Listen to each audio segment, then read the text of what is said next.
Cá estamos então para mais um espaço da defesa do consumidor, o espaço DEC Minho na Viana TV. Seja bem-vindo.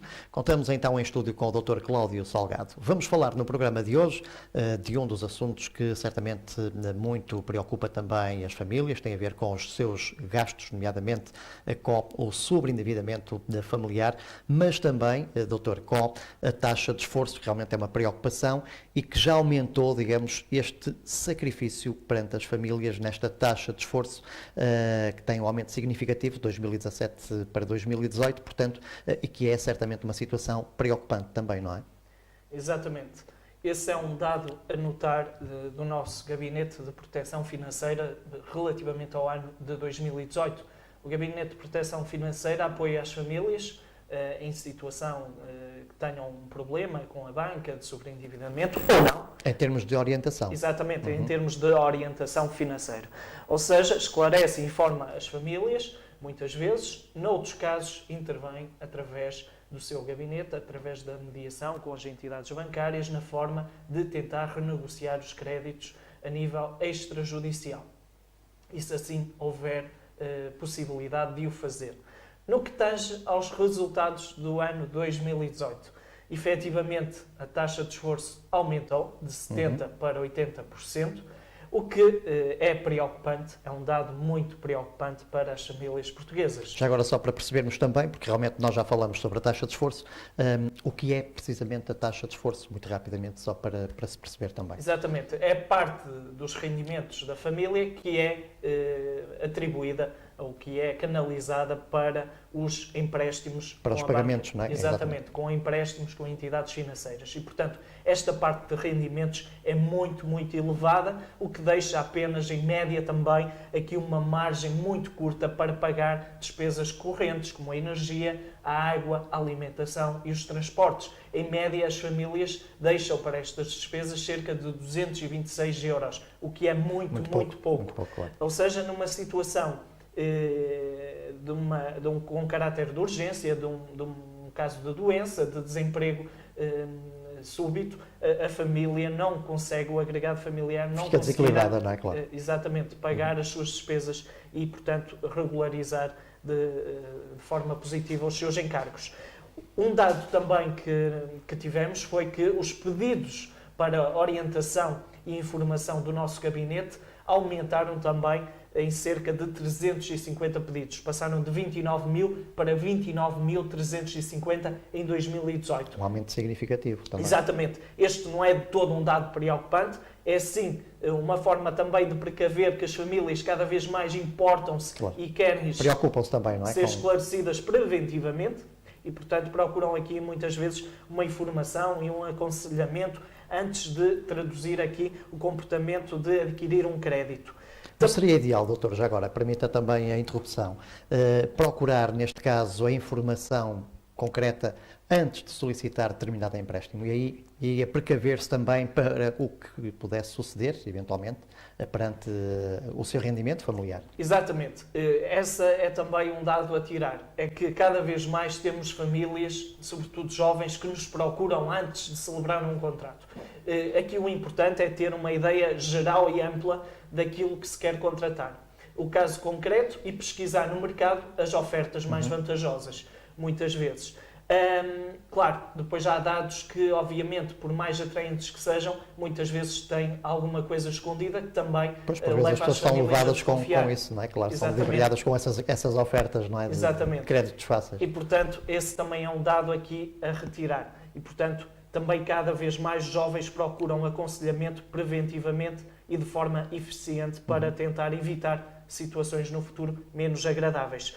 E lá está, com isto prende-se também outro fator. Já no início deste ano, 2019, verificamos que existiram já pedidos de informação e de renegociação relativamente a créditos contratados no ano de 2018. Ou seja, isto carece obviamente de um estudo mais profundo, mas efetivamente haverá aqui um comportamento de risco também por parte da banca, que estará aqui a fornecer também crédito com alguma leviandade, sem apurar concretamente a salvabilidade das famílias portuguesas. Ou seja, se uma família contratou um crédito há menos de um ano e já está a pedir apoio, é sinal que as condições para atribuir crédito àquela família não eram as melhores. E, portanto, aqui também é um dado a retirar que convém ter também alguma cautela por parte dos consumidores em adquirir crédito de forma imediata. Outro dado que temos em conta e de forma negativa é que a maior parte dos casos que nos chegam já nos chegam muito tarde. Ou seja, já não é possível renegociar muitas vezes aquele crédito. Porque 45% dos pedidos que nos chegam, quase metade, já estão em situação muito avançada, não é? Exatamente, de incumprimento, com atraso de pagamentos, com penhora de bens, com penhora de rendimentos e, portanto, já não há muito a fazer. E, portanto, quanto mais cedo a família se informar e se esclarecer para aquela situação e avisar a entidade bancária, tanto melhor, porque evita muitas vezes aqui situações mais graves com a penhora de rendimentos. Ao contrário do que as pessoas, as famílias possam pensar, a entidade bancária tem um pouco a obrigação, digamos, de ajustar o valor do crédito, é óbvio também, ou a mensalidade que a família está a pagar, não é? Em função da sua necessidade. Sim, existe um dever por parte Desde o momento que ela se dirija lá e explique também Exatamente. A situação, não é? Claro. Até um certo limite, obviamente, mas existe aqui o dever da entidade bancária avaliar a situação do seu cliente, de forma a que ele consiga cumprir obviamente, claro, o contrato. Mas isso, obviamente, depende aqui do entendimento e da avaliação do caso concreto, da maturidade do crédito, do capital solicitado, da idade dos próprios clientes e, portanto, tudo isso são variáveis a ter em consideração. Também outro dado que nos chega é que, em média, as famílias têm 5 créditos, o que também pode ser uma situação complicada no caso de virem então a ter um problema, claro, a nível financeiro. Portanto, em média tem um crédito à habitação e 4 créditos extra, de consumo. E, portanto, cartões de crédito, crédito pessoal, crédito automóvel. Muito vulgarmente encontramos esta matriz. Depois, a situação, há causas que levam ao sobreendividamento. Entre elas continuam a estar o desemprego, mas com menor ênfase, ou seja, passou de 32% em 2017 para 20% em 2018. Ou seja, há aqui uma descida da causa de desemprego, há uma maior empregabilidade, o que leva a diminuir aqui as causas por desemprego.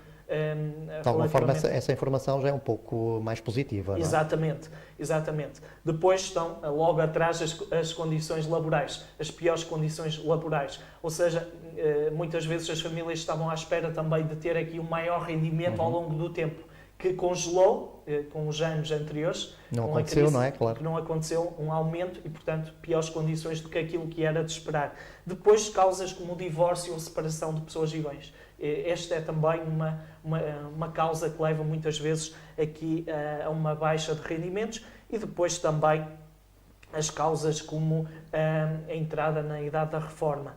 Convém dizer que há 3 fatores novos que entram aqui como causas de sobreendividamento, que são o aumento dos encargos com a saúde, a população torna-se mais envelhecida e, portanto, aumentam aqui os seus encargos com a saúde de forma repentina.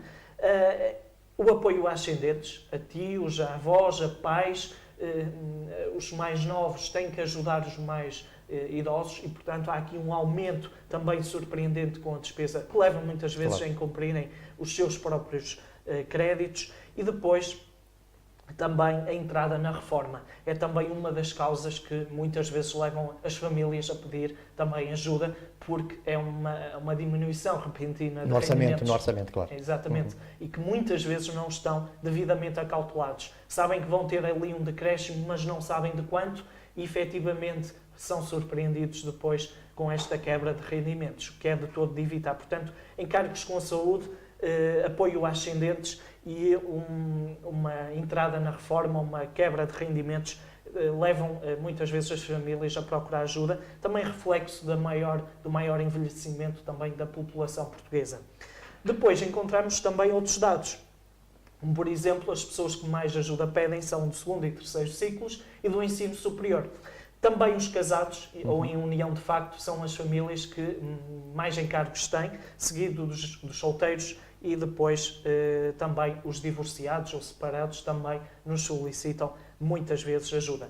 As idades são entre os 25 e os 65, mas com mais ênfase na idade mais madura, entre os 40 e os 54 anos, ou seja, pessoas que já têm uma certa estabilidade, muitas vezes na vida, ou não, mas de certa forma já têm uma família composta e, portanto, muitas vezes um acontecimento de desemprego ou de mudança de residência ou de apoio a pessoas com mais idade faz ali um desequilíbrio, não é? Claro. Leva a que exista então aqui um desequilíbrio financeiro. Ora, um conselho que podemos deixar é não deixar arrastar a situação, evitar de todo o incumprimento, avisar a entidade bancária, pedir ajuda a alguém que o apoie, como a DECO, e, portanto, mediar aqui uma solução entre as partes. Efetivamente, vemos que muitas vezes, e são poucos os casos, mas cerca de 10% vem ter connosco dizendo que já no próximo mês ou dentro de 2 meses ou 3 não vai conseguir pagar, porque houve ali uma diminuição, atraso nos rendimentos e, portanto, pede ajuda para conseguir acautelar aquela situação.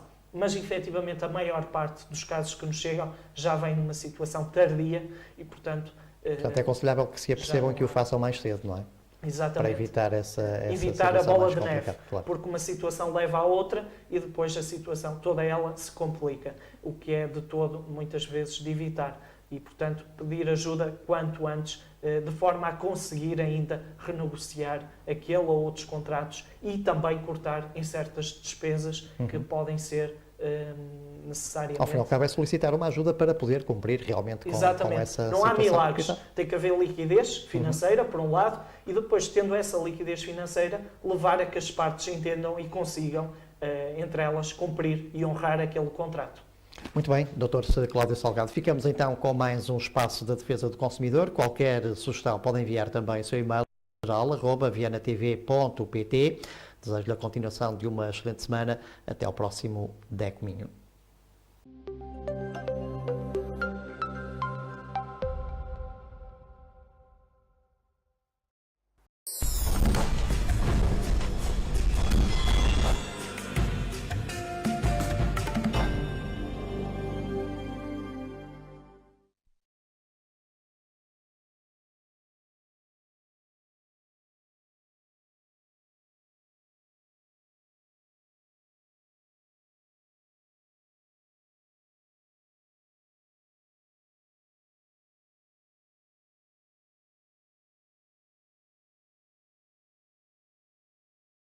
Desde 2010, a Autorreno Minho é eleita uma das 5 melhores oficinas Opel de Portugal.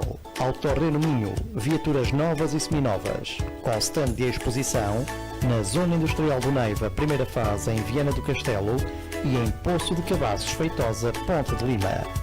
Autorreno Minho, contactos 258 350 220 ou 258 944 047. Visite-nos também em autorreno.pt.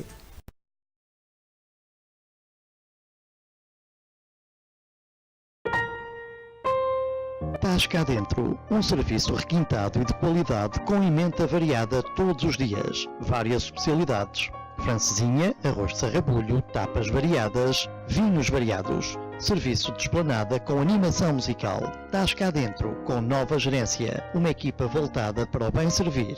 Brevemente, grande especialidade de bacalhau. Visite. Estás cá dentro, no Largo João Tomás da Costa, número 25, em frente ao Jardim Marginal, em Viana do Castelo.